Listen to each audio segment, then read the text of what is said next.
The best place to learn is from the past, and there's nothing like grandma's pudding pie or, you know, whatever you say in your family, right? Welcome to Meals with Maria. Personally, my grandmothers are some amazing cooks, and I hope to bring some recipes to you from them someday soon. But across the internet, there's also an amazing amount of recipes from grandmothers across the world, and these go generations back. I mean, cooking kind of isn't what it used to be sometimes.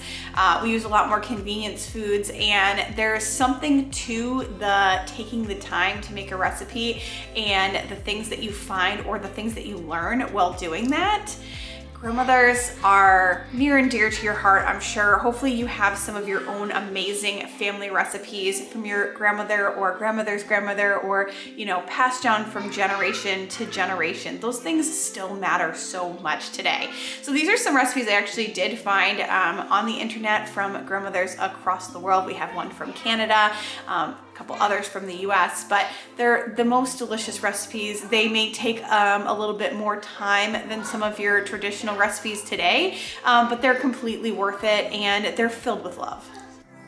So these are not my grandma's recipes, these are a grandma's recipes, but I'm also looking for your grandma's recipes. So if you put them down in the comments, then I can in the future make your grandmother's favorite recipe, which I would love, love, love to do. So that would be awesome.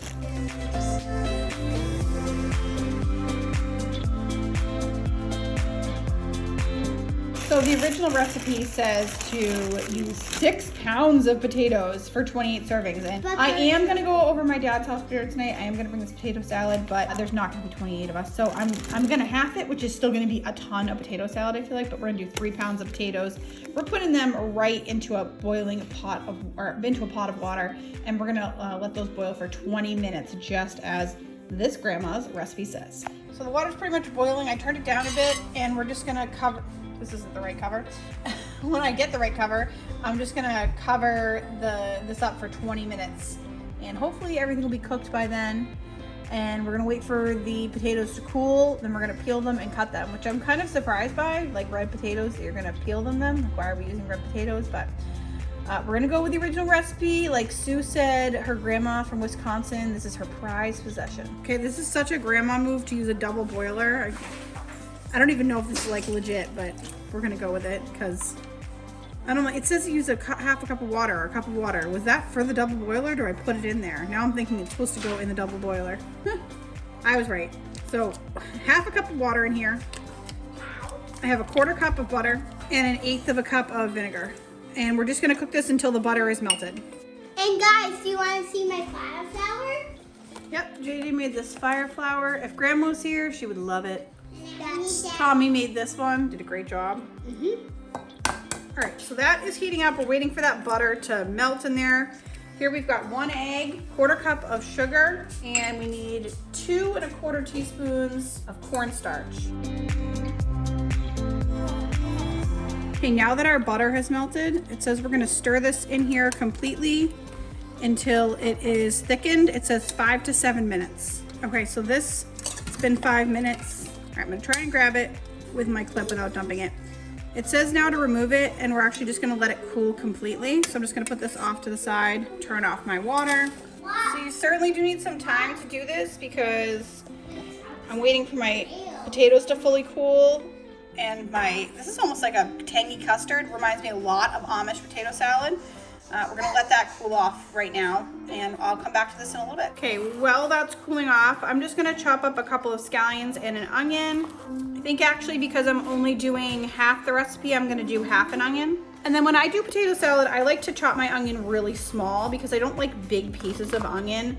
I think that makes sense. I mean, depending on what you like, but personally, I like really small pieces of onion. I love the flavor, but I don't wanna have like a big chunk of it.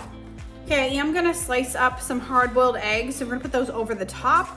Now, I feel like this is so grandma style because I overcooked my eggs and they're like a little green brown on the inside, but we're just gonna go with it. They still taste delicious, and I feel like that's kind of how it should look, right? Hopefully, depends on your grandma. Now, to keep making the tangy sauce that goes over this, which is really kind of the star of the show, you need about 3/8 of a cup of heavy whipping cream, and that's because I'm doing half the recipe.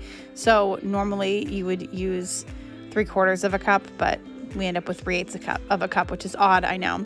And then you want to whip that. So I just like whip that off to the side there into stiff peaks. So it's like you're making whipped cream, but you're not putting any sugar in it. To that mixture, you want to add in that like custard, that like tangy custard that you made over the stove. And then also add 3/8 of a cup of mayonnaise. Now the original recipe, I have to say, is Grandma's recipe. It has Miracle Whip. I personally despise Miracle Whip and do not like anything with Miracle Whip in it at all. So I didn't use Miracle Whip. That was just a personal choice. But if you love Miracle Whip, you should totally add that. I'm sure it's going to taste even more like Grandma's did. To that mixture, you want to add salt and pepper, those chopped up onions, scallions. Give that a good stir, and then we're gonna take those red potatoes that are now cooled off and kind of peel the skin off them. This takes a little bit of effort and work. You can kind of do it however you want to, and then chop those up and then just add them right into the potato salad. I think that I would be interested in trying it with the skin on it because I like red potato skins, but I wanted to kind of, as much as possible, aside from the Miracle Whip, stick to Grandma's recipe and see how it tasted. Now, I was so incredibly impressed with this recipe. I topped it with those eggs and a couple of scallions I left off to the side just for a look, a little sprinkle of paprika, and this was so tangy and delicious, not too sweet at all, and something totally different than what I've had in the past, but absolutely delicious. Like I said, it kind of reminded me of what like an Amish potato salad would be, but the Amish ones that I made in the past have been much, much sweeter than this. This was not as sweet. It was more of a tang, and I would, even though with all the work that it took, I would totally make it again. Now, of course, I kind of forgot to get the finished product on camera as we went to my dad's house for a birthday dinner for me. I did get some photos of that, so that's what everything looked like. We had a blast, and everybody really loved the potato salad. Now, one thing that I always find in recipes of the past is that they have access to really good quality products. It may have been a little bit more difficult for them to get, but the meats that were used in the past probably had less antibiotics and were raised in pastures. I want to thank Good Chop for sponsoring today's video because they have easy access to high quality products. Good Chop offers convenient, contact-free delivery right to your doorstep, and you can get fully customizable boxes, choose beef, chicken, seafood, pork products, anything that you like the most. You can see my husband Dan going into the Good Chop box here. He was particularly excited to receive this. Good Chop has 100% grass-fed ribeyes, which is his favorite cut of meat, wild-caught salmon, free-range organic chicken breast, pork tenderloin, 100% grass-fed filet mignon, thick-cut bacon, ground pork, organic chicken drumsticks, and there's more. So whatever type of meat that you want. It's all sustainable, wild-caught seafood, and you can get marbled Angus, USDA choice, and prime cuts of beef. There are so many options. Good Chop sources its meat and seafood exclusively from American farms and fisheries. So when you're choosing Good Chop, you're supporting local family farms and independent ranchers right here in the US. Now, Dan was so excited about this Good Chop food. We ended up making this wild-caught salmon, and he made this all his own recipe. So this is not a grandmother's recipe. This is Dinner with Dan, but I know you're going to enjoy it. He always makes me laugh, at least. I just want to know what you're doing with the fish. What we're doing with the fish is we just rubbed a little oil on it of the olive version, and that's extra virgin, and that's just going to help protect it from the heat. So that's it. It's going to be very fresh. Well, that's it for now. We're going to make some adjustments as we go through the night. Not working. That's a wine opener. It's a wine opener.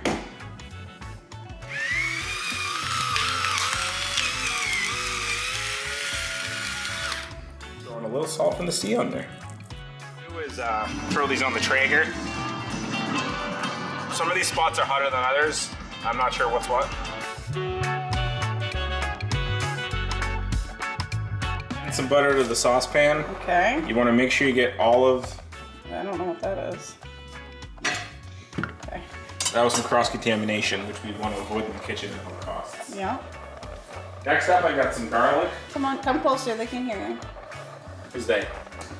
The fans. Next up, I'm gonna get some garlic fresh from the garden. Chop this up. You want to take that on your knife, swap it in there. You can't have too much garlic.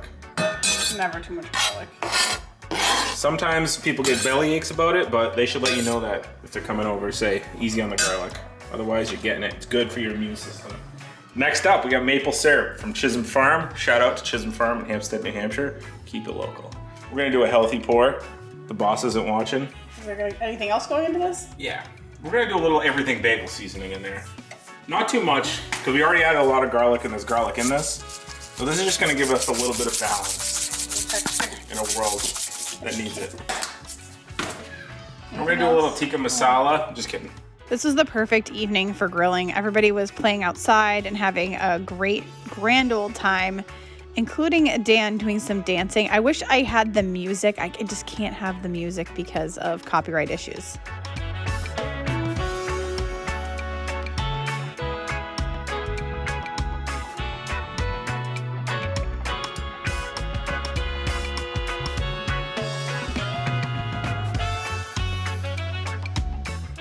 We're checking the temp. Want to throw our sauce on at 115, which we're there, but the sauce isn't ready, so whatever.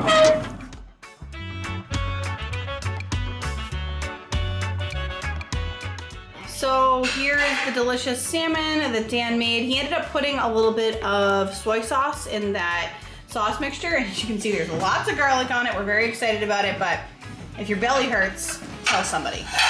The products from Good Chop are truly incredible. The salmon was amazing. Go to goodchop.com/YouTube and use code Maria120 or click the link in the caption below to get $120 off your first 4 boxes today.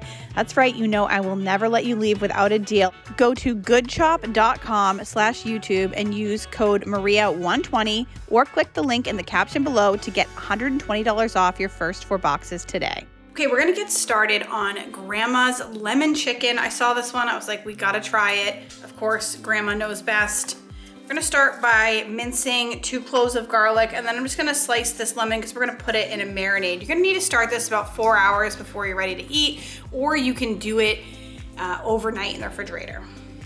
Now we're gonna make our marinade. I need 2 cups of water, a 1/2 cup of soy sauce, a 1/4 cup of lemon juice, a 1/4 cup of olive oil, the 2 cloves of minced garlic, 2 teaspoons of ground ginger, and 2 teaspoons of pepper.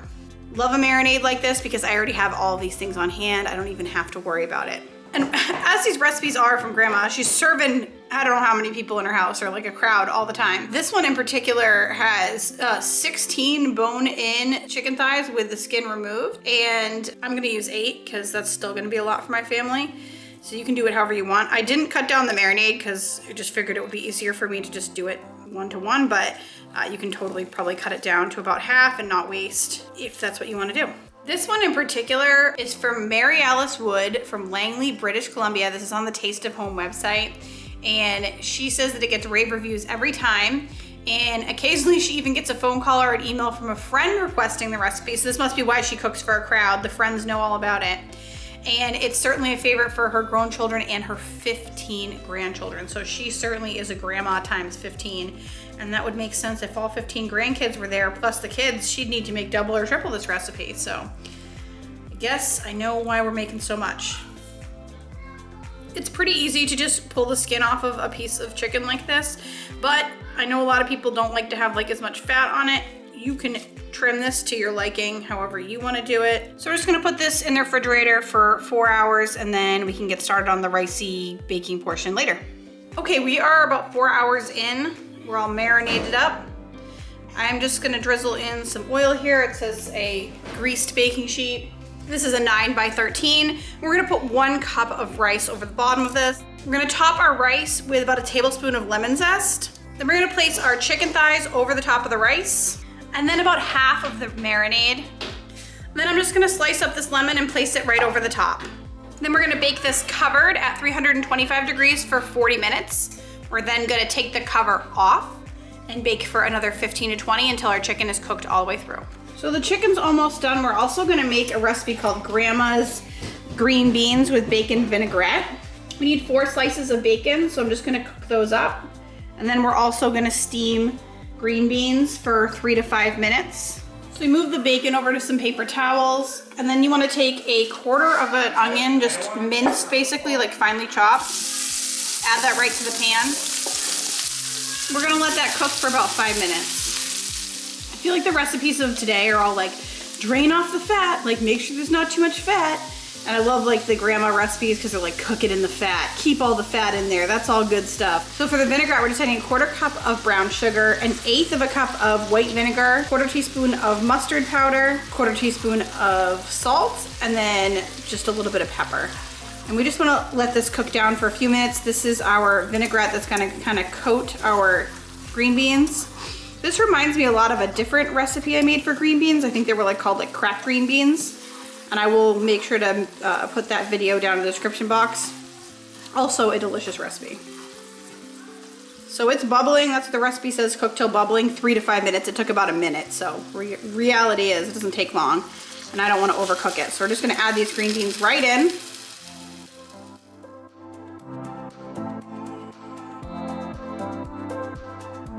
Timer says this should be done. It looks pretty good, it sounds pretty good. I'm gonna take it out.